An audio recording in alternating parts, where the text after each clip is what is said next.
Welcome back. I'm Evelyn from evelynd.com. And today I want to build off of the video that I started last week that was about discipline and how to approach discipline in a more effective way that doesn't look like force, and where it's more effortless and it's coming from within versus from a place of lack. So last week we talked about it being self-driven, meaning that it's coming from within you, not from outside voices or influences. It's something that's inherent in you. Today, I wanted to talk about the second point, which is coming from a place of self-acceptance and even self-love. And I have to admit, this is a really tricky one for me. I have struggled with accepting my body, myself, quite often within my life. And it ebbs and flows even still. But I think it's an important thing to address and to recognize. We can't really suppress that we have these feelings where we wish we had something different in our reality, either in our bodies and how we look or how we feel, or within our lives, maybe financially or with our relationships or with our experiences. So we need to feel that, right? That we can't just deny that those feelings aren't there, but we're also asked to not dwell there and to instead to come into a place of understanding where that sense of not enough comes from. And a lot of times it's coming from what I touched upon last week, which is the outside influences and all the images and all of the materialism and consumerism that really does plague our society. When I hear teachers talk about, my teachers, my healers talk about self-acceptance and self-love, they often will use, and I will too, the example of a little child or a little baby. And it doesn't matter how that baby looks, you love that baby. You know, of course I love a nice chunky baby with lots of rolls and everything. But for some reason, we get programmed and conditioned out of that sense of love and complete unconditional love and total acceptance as we get older and as we interact within society. And it is sad. So it's important to acknowledge those feelings when they're coming up, but then also to question them, to be curious about, where did this come from? Why do I feel like I need to be a certain size or I need to look a certain way to be worthy, to be accepted, and to be loved?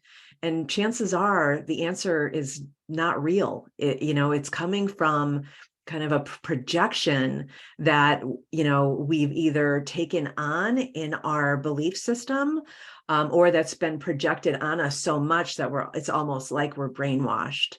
So I know it's a hard topic. And it's definitely a hard topic for me. I can feel emotion bubbling up.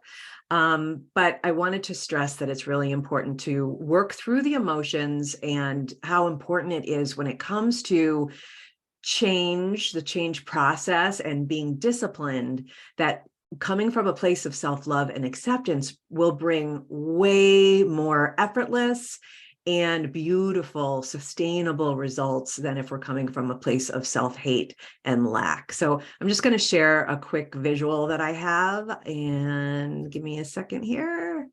Where is my share screen? Share screen. Okay. So if you follow me on Instagram, I don't have this.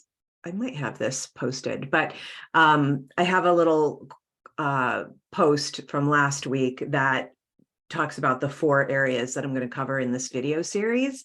But this is the second focus area, self-acceptance and self-love zoomed in.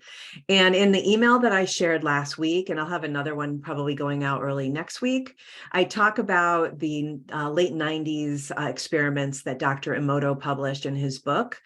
And it's all about these experiments that are done on water.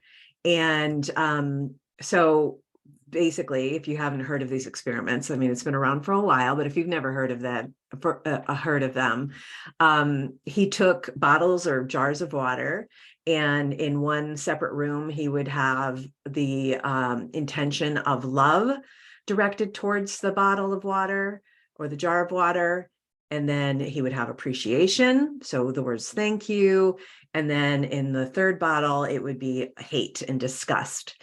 And you can see from the results, the crystal forms that manifested in the water based on the intention, the emotion that was directed toward it, have drastic results. So even if we can't get into a place of like, I love my tummy or I love my thighs, we can get to a place of appreciation for them. And it still can, as you can see from this middle thank you here, it can still generate beautiful results and a resonance within our cellular structure that can create beauty. And because you really can't fake love, but you can work towards it. And appreciation is a really good first step. And that just appreciation might be, well, you might not like the cellulite on my thighs, but I really appreciate how strong my legs are and how I can walk miles and miles and see the beautiful earth around me, the nature and the birds and the trees and the clouds and the sun.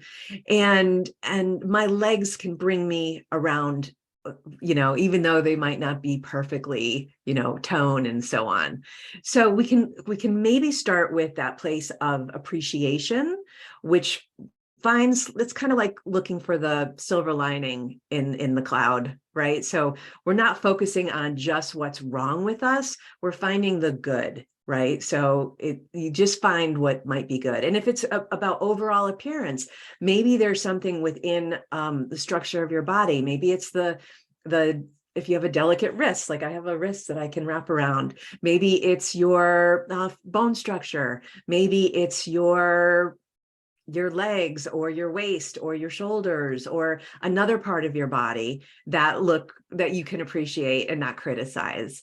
So it's really important, because when you get to a place of like just disgust and I hate my body, the result here is reflected in something as simple as water, right? Which is just hydrogen and oxygen atoms. And it just creates something that is dysregulated, which is kind of ugly. And so we're not really going to get there if we're leading from a place of self-hate.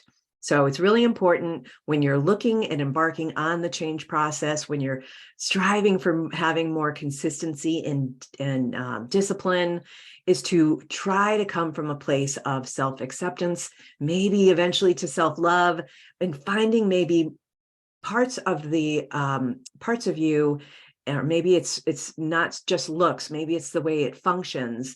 Maybe you're a really good hugger. I have some friends that just hug so good, like you just melt in their hugs.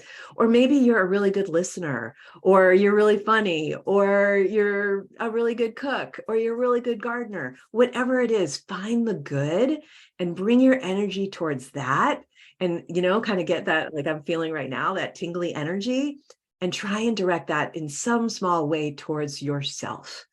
And then you can kind of look at, all right, what changes do I want to make? What would be even better? And work towards that. So I hope that helps. This is a hard topic for me personally, as I said in the beginning, and maybe it is for you. If you can relate, please leave me a comment below, or just reach out directly. I have some resources if you want to get on my email list. I usually send out emails every week, every other week, sometimes every month, depending on what's going on. And that way we can connect on a more regular, deeper level in what I share there. So have a great day, and we'll talk to you soon. Bye.